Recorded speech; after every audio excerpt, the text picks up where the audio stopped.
Bonjour, bonjour, chers amis d'Espoir TV et bienvenue dans votre émission Facebook Live.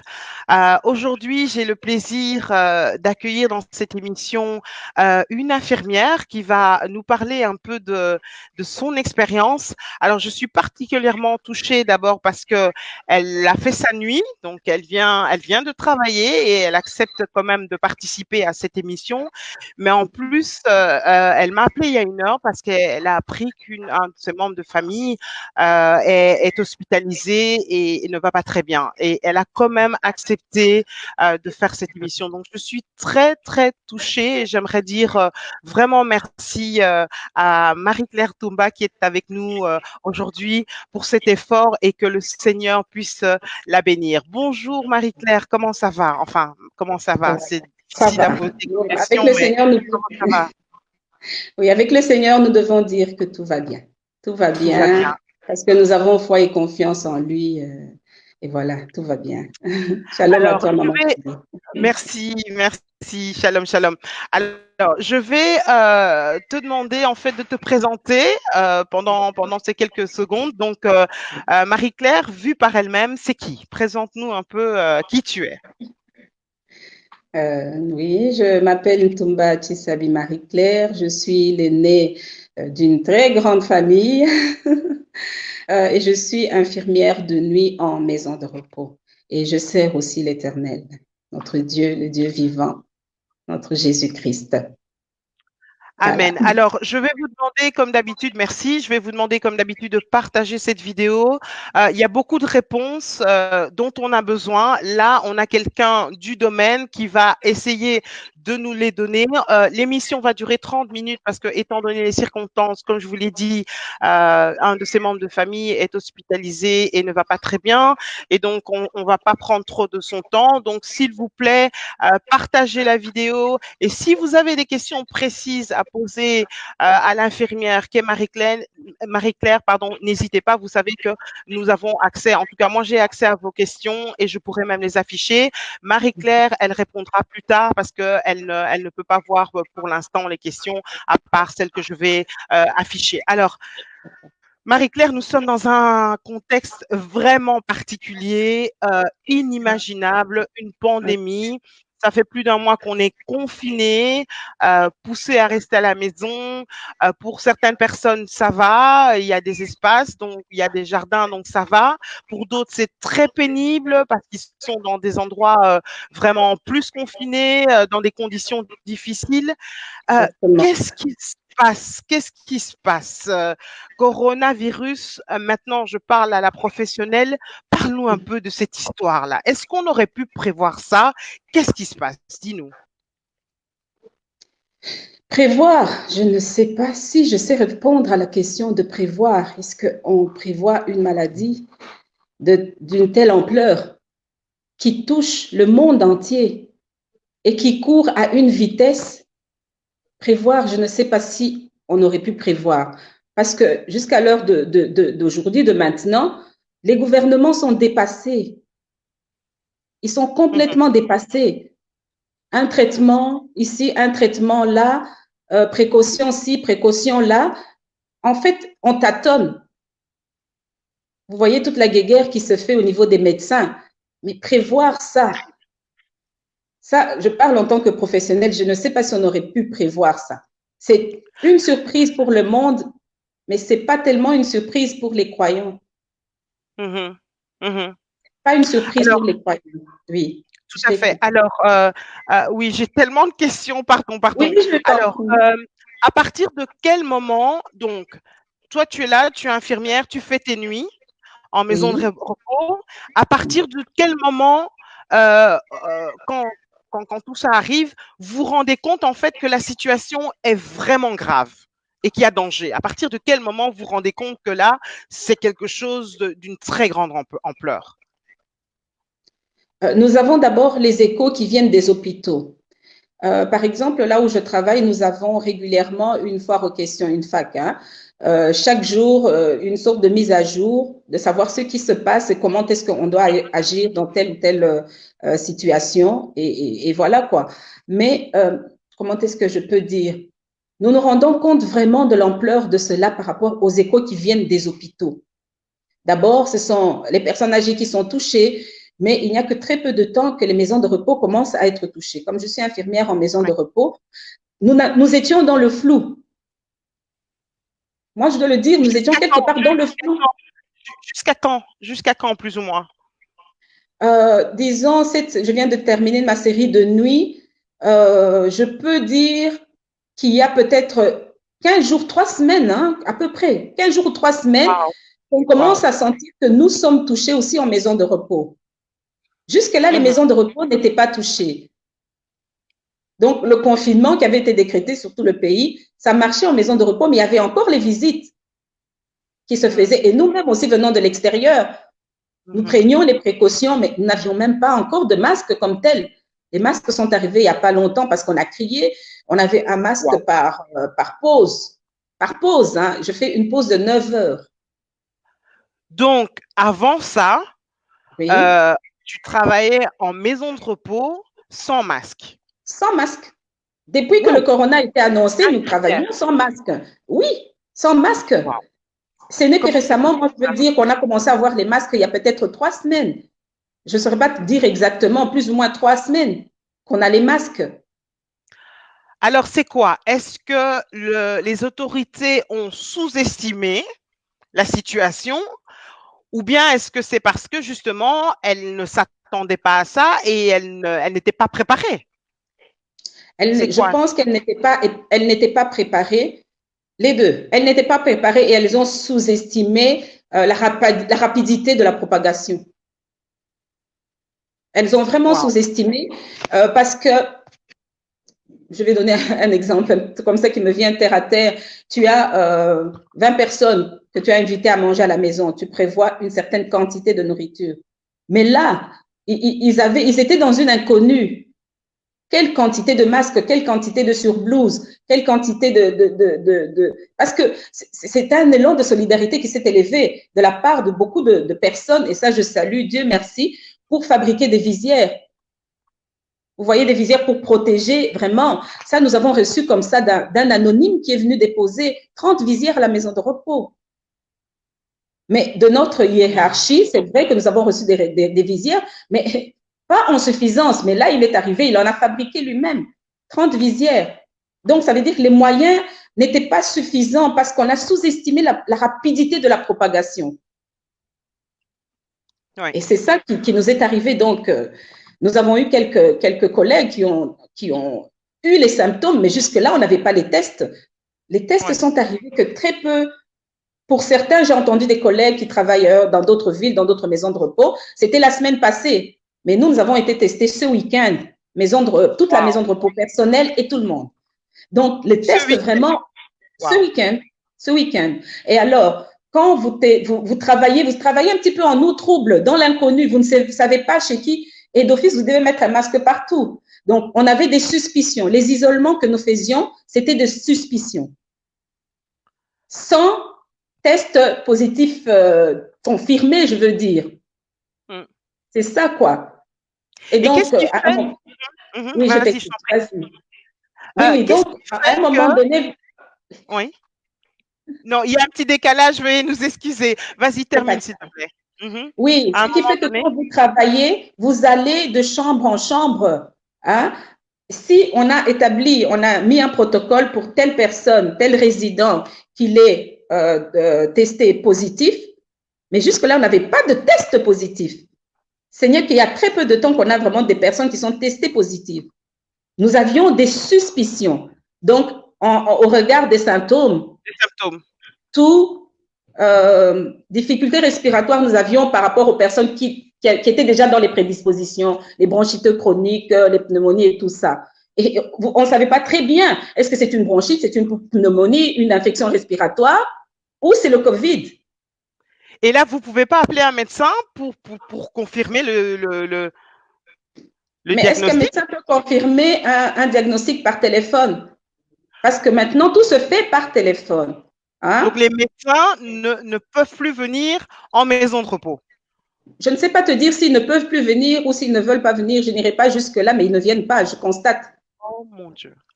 Ils ne viennent Ok. pas. On a un médecin coordinateur, vous appelez les médecins. On a un médecin coordinateur qui est là, qui gère un petit peu, et puis on a les médecins des familles. C'est comme dans le privé aussi. Ouais, ouais, ouais, ouais. Donc, Alors quelques maintenant, médecins dis-moi, parfois se déplacent, ils mhm, viennent, oui. d'accord. Alors dis-moi, qu'est-ce qui, dans des conditions pareilles, hein, Oui, tu es une épouse, tu es une mère, oui, tu as une famille, comme tu as dit, oui, tu es l'aîné de beaucoup. Alors, oui. qu'est-ce qui peut te donner la force chaque jour d'aller travailler dans des conditions pareilles? Donc, tu as été testé il y a le week-end. Donc, tout ce Oui, temps, tu n'étais oui, même pas testé. Ça veut dire que oui, tes collègues n'étaient pas non plus. Ça veut dire que les oui, résidents ne l'étaient pas non plus. Il y a des oui, suspicions sans confirmation. Qu'est-ce qui oui. te donne la force d'aller travailler dans des conditions pareilles Eh et donc bien, simplement, compter le danger tous les jours? Jésus, tout simplement. Comme tu dis, nous sommes dans la situation actuelle, c'est une situation qui fait peur. Mais ayant la foi en Jésus-Christ, nous ne devons pas avoir peur. Mais je veux dire une chose, la peur, elle est là. Mais nous ne devons pas tomber dans cette peur. Pourquoi? Pourquoi? Parce que le Seigneur nous dit, ne crains rien. Et il y a quelqu'un qui a écrit ça, je ne saurais pas, je ne sais pas où est-ce que j'ai lu ça, que le Seigneur nous recommande de ne pas craindre 365 jours par an. Donc, ne crains rien. Je peux avoir ce sentiment de peur, mais comme un bon papa qui est notre Seigneur, il dit, ne crains rien, ma fille, je suis avec toi. Mhm. Ne t'inquiète pas, je suis avec toi. C'est ce ne crains rien de chaque jour qui me porte et qui me soutient. Donc, comme le monde peut dire, ah, j'y vais, j'ai la peur au ventre, j'ai les pieds lourds, j'ai le cœur lourd, mais j'y vais parce que Dieu me dit, ne crains rien, Oui. n'aie pas Amen. peur. Alors, tu as fait ton test. Amen, amen. Tu as fait ton Oui, test ce week-end. oui, Tu vas te donner les résultats dans quelques secondes. Mais oui. tu t'es senti comment pendant tout le temps d'attente? Il faut dire que j'étais sereine. C'est vrai qu'il y avait quand vous allez travailler et qu'il y a une ambiance, une tension, une sorte d'oppression parce que tout le monde est négatif, vous devez arriver avec un autre vent. Vous devez arriver comme le Seigneur parlait à la tempête et se calmer. Mhm, mhm. Pendant que tout le monde se soulève, je ne peux pas me conformer à ça, être entraîné à ça. Moi, je dois venir avec la paix que Dieu me donne. Et quand j'arrive avec cette paix, ah oui, on va être testé. D'abord, j'ai reçu un SMS de ma responsable et d'une autre collègue. Et puis, j'ai dit, OK, j'aimerais passer en premier parce que je fais la nuit. Je ne voudrais pas attendre trop longtemps parce que je dois rentrer me reposer. Elle a répondu, OK. Et donc, quand je suis arrivée, moi, j'ai fait ma nuit et je suis restée sur le lieu du travail. J'ai pris ma douche et j'ai été faire mon test calmement, calmement. Parce que j'ai Et, ne crains rien. Ne amen. t'inquiète pas. Et le Et le résultat est résultat est négatif. Gloire à Dieu. Gloire à Dieu. Je suis sortie en disant merci Seigneur. Merci Seigneur, tu es bon. Tu es bon, infiniment bon et fidèle en toutes circonstances. parce que depuis le début, tu as travaillé. J'ai Depuis fait. le début de cette pandémie, tu as fait toutes tes nuits sans Oui. masque, sans pouvoir avoir de précautions. Les gestes barrières, bah, tu pouvais même pas les appliquer parce que bon, tu devais être proche Oui. de tes résidents, etc., de tes patients. Donc, tu as été vraiment, donc tu es négatif, pardon, tu es négative alors que tout autour de toi aurait pu faire en sorte que tu sois positive. Et d'ailleurs, certains de tes collègues le sont. Le sang, Vraiment que oui. leur Seigneur fasse Oui. grâce. Alors, Oui. euh, qu'est-ce que tu aimerais dire par rapport à cette pandémie aux personnes qui nous regardent? Euh, Oui.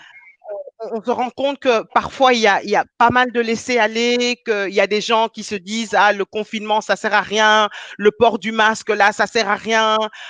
Au Congo, on voit que même la distanciation sociale, les gens ne l'appliquent pratiquement pas.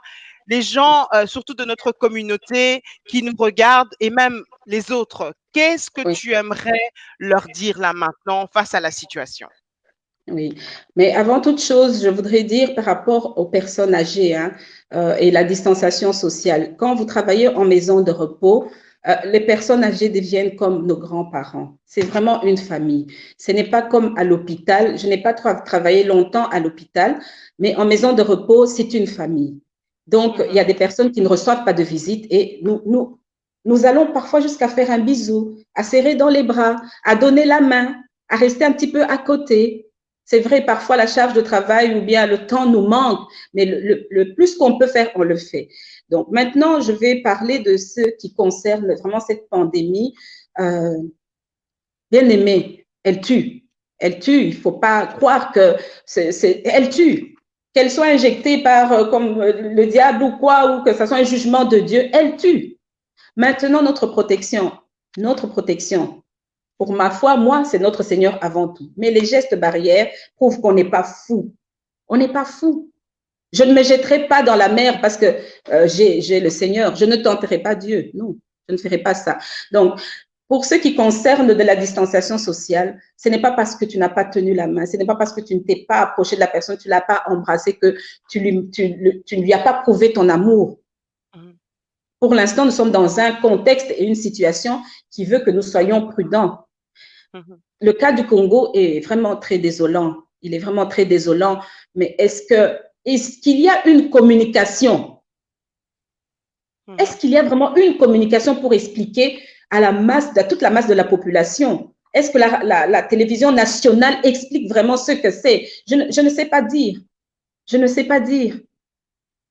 Il faut vraiment conscientiser les gens. Il faut conscientiser les gens. Sensibiliser, sensibiliser, sensibiliser, en parler, en parler, en parler. Pas donner la peur aux gens.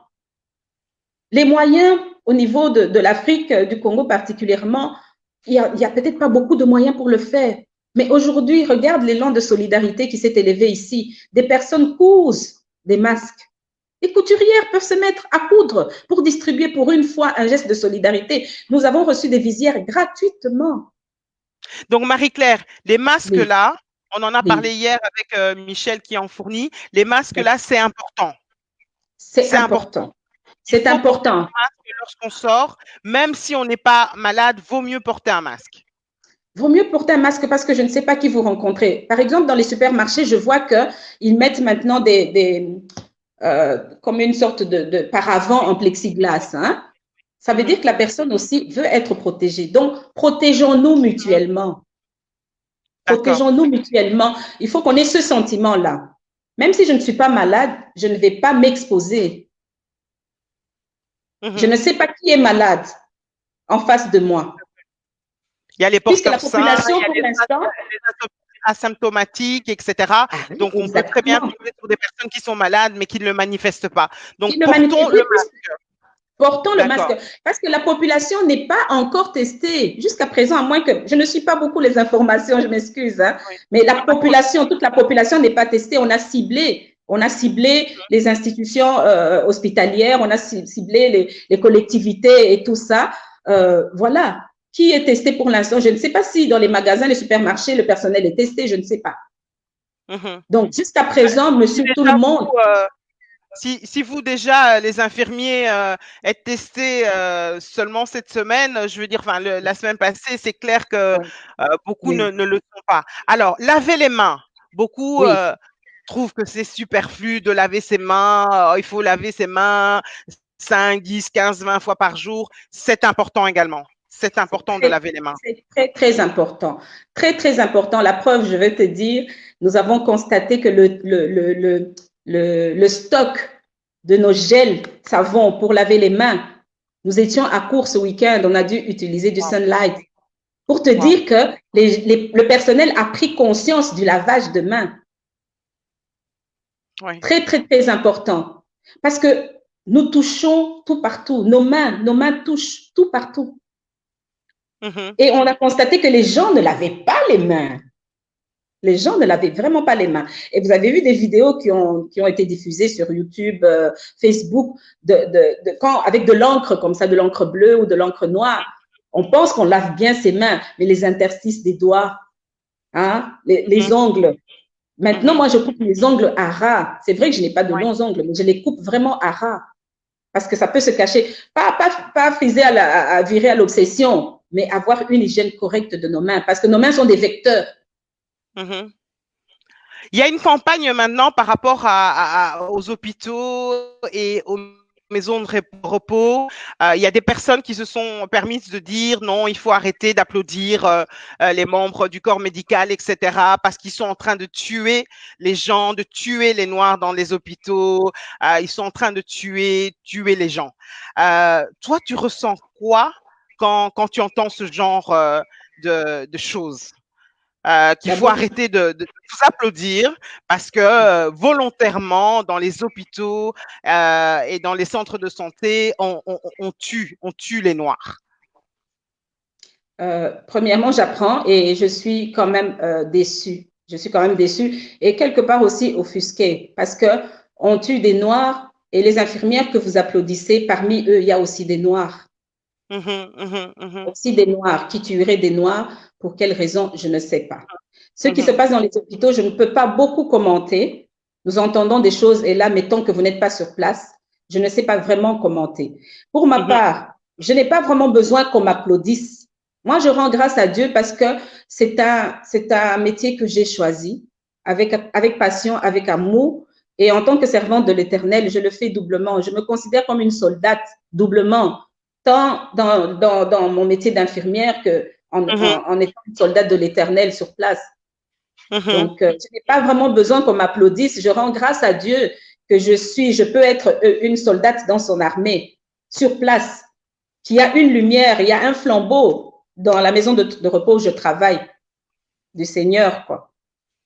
Alors, il y a quelque temps, donc lors du dernier Conseil de sécurité, les autorités avaient prévu de permettre une visite dans les maisons de repos. Bon, apparemment, c'est absolument pas accepté par les personnes du domaine. Qu'est-ce que toi tu en penses? Parce que ils ont quand même évoqué le besoin justement de ces personnes âgées qui sont seules et qui sont vouées à elles-mêmes et qui parfois même, je pense que c'est de solitude et de tristesse qu'elles doivent partir peut-être même plus rapidement. Qu'est-ce que tu penses par rapport à cette idée-là? De visite unique par une personne unique. Il faut savoir organiser tout ça. Ce n'est pas évident.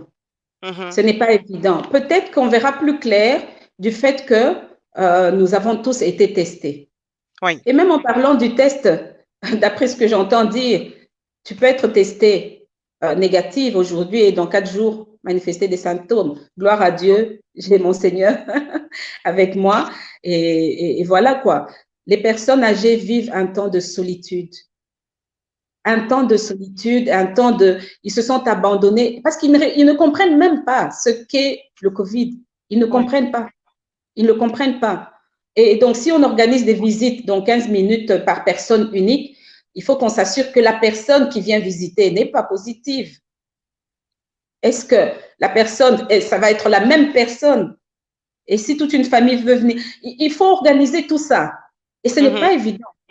Ce n'est pas évident. Peut-être qu'on verra plus clair comment rassembler les gens peut-être dans une même pièce. Et puis, il faut que la personne aussi, le résident, ne soit pas positif. Je ne sais pas. Pour ne pas je ne sais pas comment est-ce que ça va s'organiser. C'est vraiment un grand questionnement. C'est très compliqué. C'est très compliqué. Et donc, parce qu'il y a eu vraiment un grand nombre finalement de personnes qui ont été contaminées dans les maisons de repos. Alors, c'est quoi? C'est dû justement à ces visites? C'est dû au contact aussi avec le personnel de santé que ces résidents aient été fortement contaminés comme ça? Ça peut être d'une manière ou d'une autre. Moi, je ne peux pas viser les visites, je ne peux pas viser que le personnel soignant.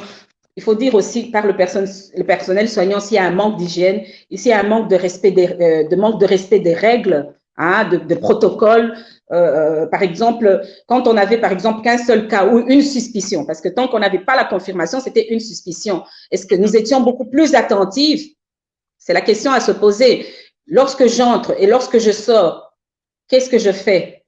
Comment je fais? Est-ce que j'ai tout à ma disposition pour désinfecter mes mains pour que je ne sois pas un vecteur quand j'entre dans la dernière chambre? Mais nous avons des protocoles et une manière de procéder. Les suspicions sont c'est les résidents qui sont suspectés, on rentre chez eux en dernier, on finit par eux. Mais est-ce qu'au niveau du personnel, cela a été respecté? Dans la charge de travail que nous avons, est-ce que parfois, est-ce qu'on n'a pas triché, hein, pour circuiter un petit peu la procédure? Je veux dire, Oui. ça, personne ne le voit. Donc, je ne peux pas dire. Ça peut être du personnel que la contamination est arrivée. Ça peut être des visites aussi. On ne sait pas. Oui. Ceux qui viennent visiter, on ne connaît pas leur état de santé. Donc, Oui.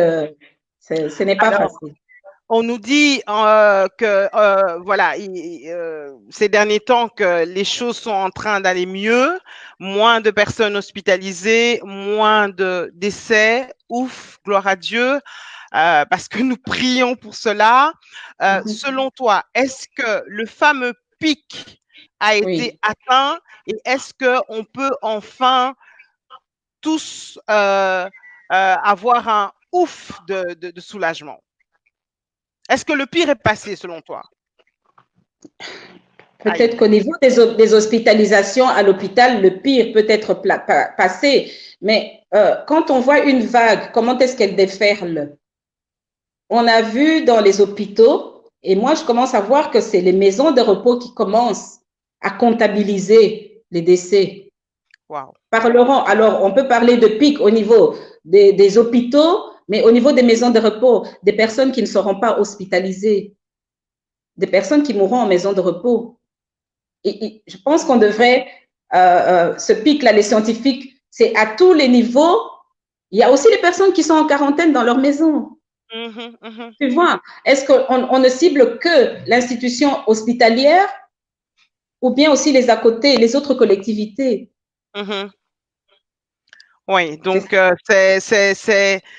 fait, il faudrait vraiment avoir une vue générale Une vue générale, oui, pour pouvoir répondre. Alors, donc, pour toi, quand on parle de déconfinement le 3 mai, toi, tu en dis quoi? Est-ce que le 3 mai, on peut se permettre de commencer un déconfinement, d'envoyer nos enfants dans les écoles, de commencer à sortir, d'ouvrir les magasins? Qu'est-ce que toi, tu en penses? À partir du 3 mai, le déconfinement, je trouve que c'est vraiment très, très tôt. Déjà pour les enfants, Wow. aller à l'école, pour moi, ça sera vraiment très, très tôt. Est-ce que Wow. pendant ce temps de confinement, tout a été fait pour faire comprendre aux gens à la sortie du confinement comment se comporter? Est-ce qu'on ne va pas se relâcher? Waouh, tout est fini. Tout est fini. Ah oui, c'est fini. C'est pas comme si on est venu avec une super machine comme les images qu'on a vues en Chine et qu'on a tout désinfecté. Il est là, le virus, il est quelque part. Et puis, nous parlons des périodes d'incubation de 14 jours. Une personne peut passer ces 14 jours, ne pas développer la maladie, même si elle a eu les symptômes, et s'en sortir. Son immunité l'a défendue, je veux dire, quoi. Mais maintenant, à la sortie maintenant de ce confinement, est-ce que les enfants, nos enfants ont été éduqués? Est-ce que nos enfants ont reçu l'information? Qu'est-ce qui a été fait? Comme je vois un peu ce qui est fait au niveau des écoles, que tu vois l'école online et tout ça, online et tout ça, c'est très bien. Mais au niveau de cette pandémie, quand on va sortir, quand on va aller, quels seront les gestes habituels? Est-ce que tout est préparé dans les écoles avant de rentrer en classe? On lave les mains avant de sortir. Est-ce que tout ça est déjà préparé? Moi, je parle un peu pour les enfants.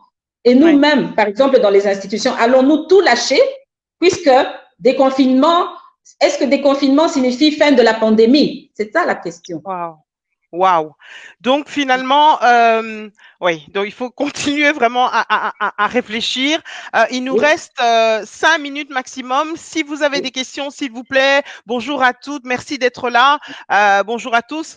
N'hésitez pas à poser vos questions, s'il vous plaît, c'est important. Donc, le confinement, le déconfinement. Donc finalement, Marie-Claire, ce que tu es en train de nous dire, c'est que notre vie ne sera plus jamais la même. On ne pourra plus vivre comme on vivait auparavant. Donc se dire que voilà, à partir du 3 mai, voilà, on invite des gens à la maison, on fait un barbecue avec tout le monde, on va à l'église, on est content de retourner à l'église, etc., de retourner au boulot. Les choses ne vont pas se passer de manière aussi simple. On ne vivra plus jamais comme avant. C'est ça que tu veux nous dire? Moi, je suis persuadée que ça ne sera plus jamais comme avant. Les invités à la maison, vous les aurez, mais vous aurez une certaine attitude les uns et les autres selon la manière dont ils ont vécu cette pandémie dans leur confinement. Donc, les gestes que nous aurons les uns envers les autres, je pense que quelque chose s'est passé, on ne peut pas le nier. C'est pas, cette période de pandémie ne sera pas quelque chose mis entre guillemets, entre parenthèses, lorsqu'on sera sorti de cette pandémie. Quelque chose s'est passé. Maintenant, je vous donne un bête exemple. Mon fils m'a téléphoné pendant le week-end. Comme ça faisait longtemps, il voulait passer, il était pas loin à Leuven, il voulait passer me dire bonjour à la maison de repos. J'ai dit non. J'ai dit non. Ça fait longtemps que je ne l'ai pas vu avec ma petite fille, mais j'ai dit non. Je dois continuer à rester responsable parce que là où je suis, je vais l'accueillir dans quel contexte? Et non, non. Non, pas que j'ai peur, mais parce que je dois respecter les règles. C'est par sagesse, finalement, c'est de la sagesse. C'est de la sagesse. Et que ce n'est pas encore loin derrière nous. Waouh. Alors, qu'est-ce que tu conseilles, encore une fois, on va clôturer peut-être par là, donc à la communauté. Le déconfinement, quel doit être l'état d'esprit, quel doit être le comportement pour que le confinement puisse bien se passer malgré tout?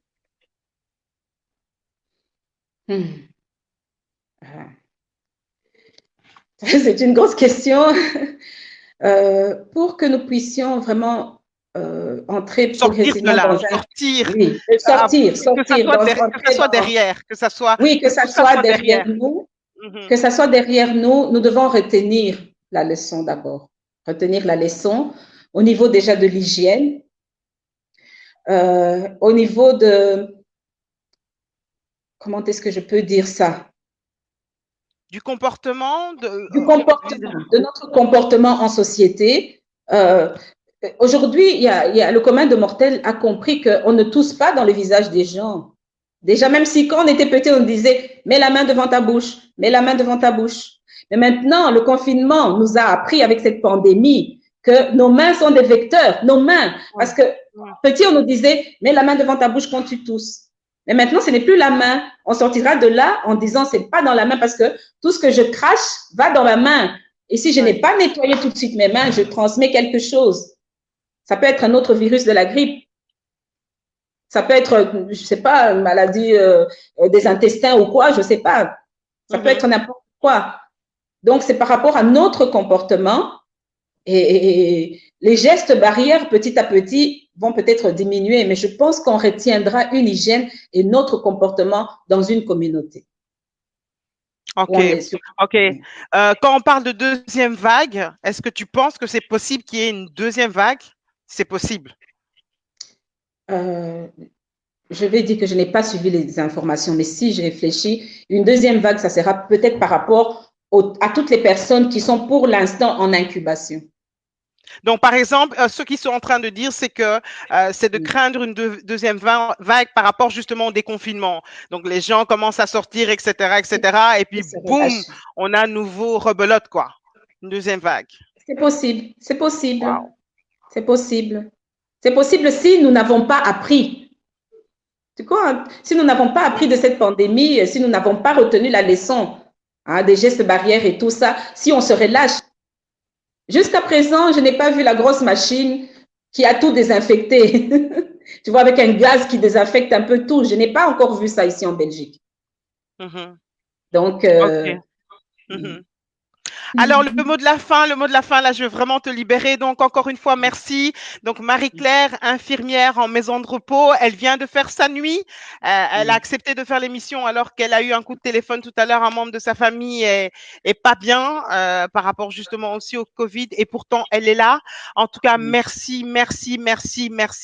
d'avoir été là, de nous avoir informés, de nous avoir donné vraiment des informations qui vont nous aider à mieux comprendre dans quel état d'esprit on doit être et même par rapport au confinement, quel état d'esprit on doit vraiment garder. Alors, le mot de la fin, là maintenant, là je parle à l'infirmière, je parle à la servante de Dieu, quel serait ton mot de la fin pour les gens qui nous regardent et qui sont quand même angoissés parce que beaucoup de personnes meurent, beaucoup de proches sont partis, beaucoup de gens sont endeuillés, beaucoup de gens sont malades. Qu'est-ce que tu aimerais dire pour terminer cette émission, s'il te plaît? Merci Julie, en tout cas du travail que tu fais. Je prie que tu continues à rester cette sentinelle, hein, cette lampe qui continue à brûler, à brûler, à brûler. Voilà, ce que moi, mon mot de fin, ça serait plutôt un mot d'encouragement. D'encouragement. Euh, en tant que servante de Dieu, il y a une parole. Moi, je prends toujours la parole de Dieu comme étant, vraiment, je m'appuie sur la parole de Dieu. Il dit, si tu traverses les eaux ne vont pas te submerger. Ça veut dire que nous traverserons. Nous traverserons, ça passera. À un moment donné, ça sera derrière nous. Nous en retiendrons les leçons. Même quand tu traverses les eaux, tu as dû ramer, ramer, et tu comprendras comment est-ce que tu as ramé et pour désormais marcher convenablement. Donc, les eaux ne vont pas nous submerger. Pour les personnes qui ont perdu des êtres chers, la mort est la fin de tout homme. Tout homme mourra. Donc, je ne dis pas qu'ils doivent être soulagés ou quoi, mais qu'ils trouvent réconfort dans le Seigneur. Dans le Seigneur. Et c'est un temps aussi de revenir au Seigneur, de revenir de tout notre cœur à notre Créateur. Parce que celui qui donne la vie, c'est aussi celui qui la reprend. C'est aussi celui qui la reprend. C'est un mot d'encouragement d'avoir toujours la foi dans le Seigneur, de rester attaché à notre Seigneur.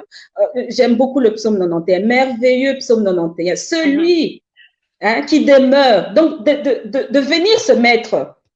Quand il dit je te délivrerai, je te protégerai, c'est parce que tu t'es mis sous l'abri. Tu as considéré le Seigneur comme ta haute retraite. Donc, c'est cet encouragement à ceux qui ont la foi, à ceux qui ne l'ont pas, de vraiment dans ce temps rechercher le Seigneur. J'ai suivi les infos au début du week-end. On parlait d'une augmentation de la vente de Bibles de 47%. Les gens sont dans une recherche de comprendre quel est le but de la vie, qu'est-ce qui se passe, en quoi je puis trouver un réconfort. Et il n'y a qu'un seul nom, le Seigneur Jésus-Christ. Ce n'est pas anodin qu'il y a cette vente qui augmente de 47%, que les recherches sur YouTube, sur Internet, de plus en plus, les gens qui savent voir toutes ces choses-là. Mais j'ai dit, Seigneur, gloire à Dieu, gloire à Dieu. Donc, c'est l'encouragement que je pourrais donner. Jésus-Christ te donne la paix. Et il dit, même dans la vallée de l'ombre de la mort, je serai avec toi, ne crains aucun mal. Le Seigneur nous accompagnera jusqu'au bout. Nous irons de l'autre bord, sur l'autre bord. Pas couler. Wow. En tout cas, merci. C'est incroyable. En tout cas, merci beaucoup. Merci beaucoup, Marie-Claire. Merci à tout le monde qui nous a suivis. Donc, tu pourras voir les commentaires juste après. On a ma sœur Nathalie du Canada qui est là. Bonjour, bonjour. Bonjour, Nathan. Bonjour, Asaïso. Bonjour à tous. Bonjour à tous et merci de nous avoir suivis. Merci d'avoir été là. Demain, nous serons normalement avec Patricia, qui est également infirmière, mais qui est aux soins intensifs, qui nous parlera un peu de comment ça se passe. Donc, à l'unité Covid, qui nous parlera un peu de comment ça se passe. En tout cas, beaucoup de courage à toi. Parce que tu fais un travail extraordinaire. Tu retravailles là normalement d'ici pas aujourd'hui, demain. Tu continueras tes nuits et vraiment nos prières t'accompagnent. Nous pensons à toutes ces personnes âgées, ces seniors qui sont là dans les maisons de repos. Vraiment que le Seigneur leur fasse grâce et que tu sois un instrument qui va utiliser pour apaiser les cœurs de ces personnes-là. En tout cas, merci d'avoir été là. Merci à vous. Et si tout va bien, on se retrouve demain. En attendant, n'oublions pas les gestes barrières, on se lave les mains, on tousse dans son coude, on garde une distance de 1,50 m, 2 mètres et si possible, on porte un masque et on reste chez soi. Restons à la maison. C'est très important pour le moment. Que Dieu vous bénisse et à demain. Dieu voulant. Bye bye, bye bye.